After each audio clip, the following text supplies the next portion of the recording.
Nous sommes au 42e jour de la guerre entre Gaza et Israël et je suis Yair Pinto en direct d'Israël.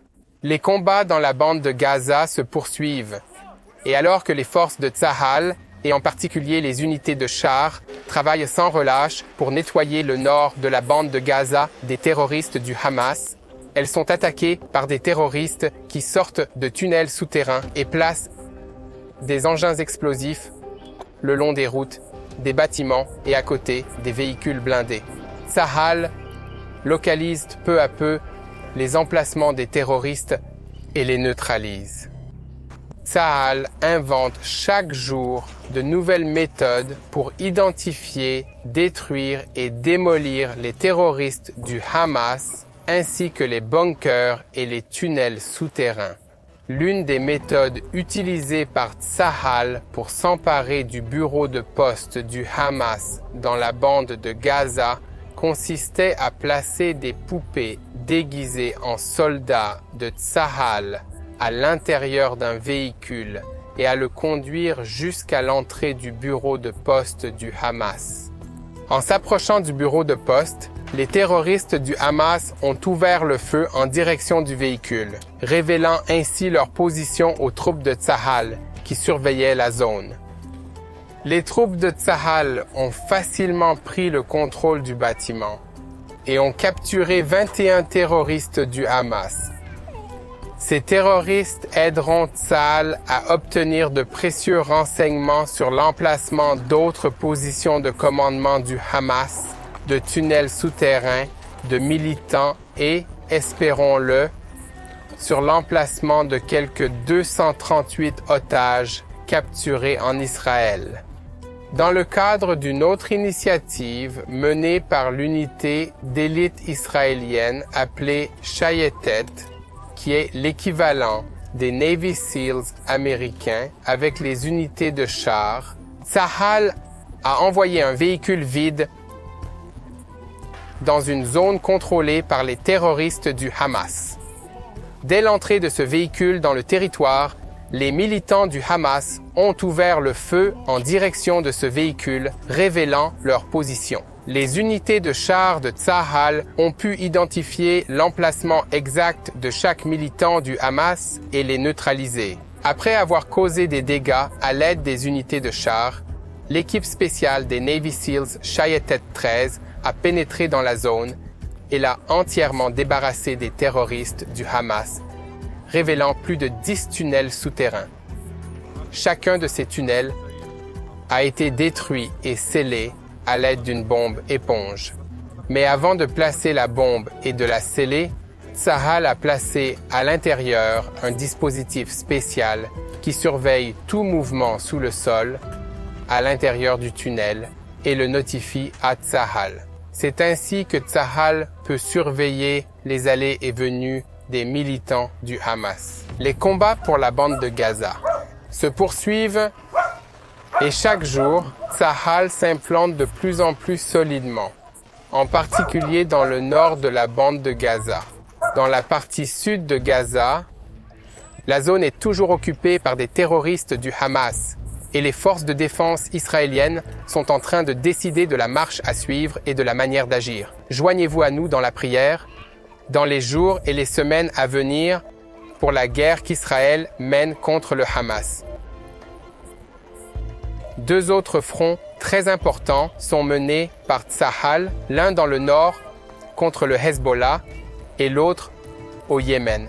Ces deux entités sont soutenues par l'Iran. Nous avons constaté un lien direct de coordination entre elles lorsque des attaques ont été lancées hier simultanément en direction d'Israël. Les systèmes de défense israéliens ont pu neutraliser les frappes aériennes sans problème et les États-Unis ont pu détruire 2 missiles balistiques tirés vers Israël depuis le Yémen alors qu'ils étaient en plein vol. La bataille est longue et elle implique déjà de nombreux pays du Moyen-Orient, mais aussi dans le monde entier. Je vous invite à soutenir Israël, à nous aider à diffuser la vérité sur ce qui se passe réellement dans ce conflit ici au Moyen-Orient. à savoir qu'Israël combat un mal qui assassine, enlève des femmes et des enfants, et que son objectif est d'anéantir l'État juif et de s'étendre au reste du monde. Aidez-nous donc en partageant cette vidéo, en parlant à vos amis, à vos représentants et surtout en priant pour la paix à Jérusalem. Pour moi, s'identifier à Oussama Ben Laden, c'est comme s'identifier à Hitler ou aux chambres à gaz de l'Holocauste qui ont assassiné 6 millions de Juifs. Je m'explique. Ces derniers jours, il y a une nouvelle tendance dans les médias sociaux et surtout sur TikTok qui parle d'une lettre à l'Amérique. Je viens de lire la lettre d'Oussama Ben Laden à l'Amérique. La lettre d'Oussama Ben Laden. Lettre à l'Amérique.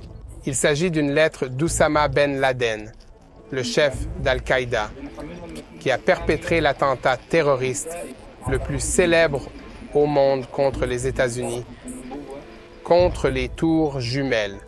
Je parle des attentats du 11 septembre qui ont tué plus de 3000 civils dans la ville de New York. Ainsi, dans cette lettre qui a été traduite récemment dans un journal britannique, Oussama Ben Laden expose les raisons pour lesquelles il a perpétré cet attentat et le justifie aux yeux du monde. Cela ne me choque pas que ce terroriste radical extrême justifie ses actes,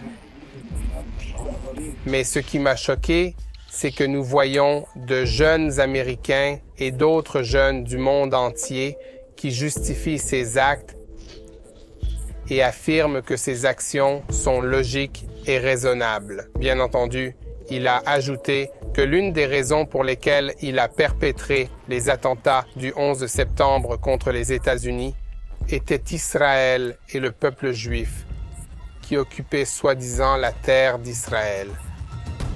Les gars, cela vous paraît-il logique? Eh bien, cela n'a aucun sens pour moi.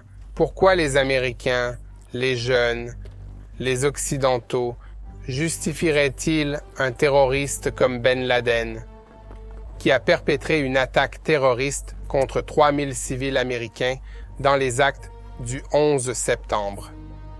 Et pourquoi les gens croiraient-ils à ces paroles affirmant qu'Israël est à l'origine de ces attaques et de tous les maux qui sévissent dans le monde? Il s'agit clairement d'un esprit mensonger. Il faut donc relier tout cela à ce qui se passe en Israël. Le Hamas porte la même idéologie qu'Al-Qaïda et Daesh. Et cette idéologie est responsable des attentats terroristes du 11 septembre à New York, de l'attaque terroriste qui a été perpétrée et fait exploser le train à Madrid en 2004, de l'attaque terroriste du 7 juillet 2005 à Londres, qui a fait exploser le marathon de Boston aux États-Unis en 2013. En tant que croyants, nous avons un rôle important à jouer dans le partage de la vérité.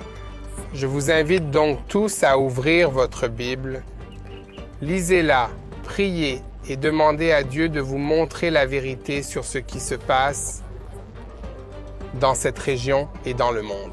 Et une fois que vous aurez fait cela, agissez.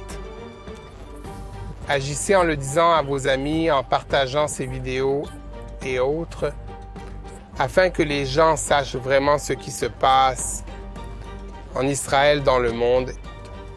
Et surtout, rejoignez-nous dans la prière pour la paix à Jérusalem.